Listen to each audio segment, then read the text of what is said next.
July August গণ অভ্যুত্থানে রামপুরাবাড্ডা এলাকায় এলোপাথারি হত্যাকাণ্ডের শিকার হয় ছাত্র জনতা।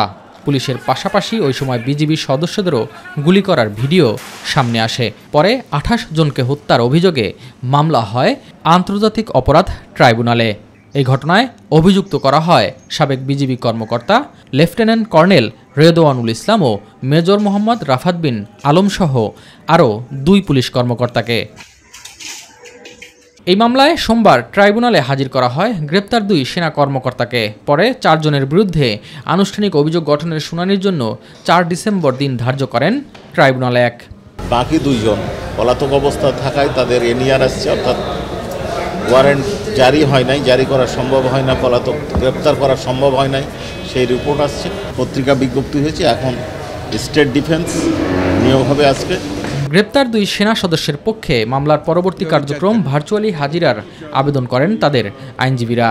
আমরা সাবমিশনটা যে গ্রাউন্ডের উপরে দেবো, এটা যদি আদালত সন্তুষ্ট হয়, যদি আমাদের পক্ষে যদি বলেন যে ভার্চুয়াল ট্রায়ালটা এটা প্রয়োজন আছে, তখনই ইয়েটা হবে।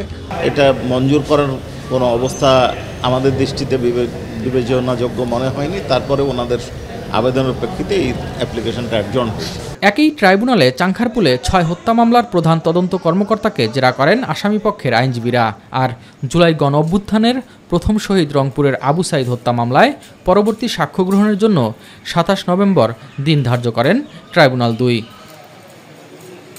এস এম আরিফ, মাই টিভি, ঢাকা।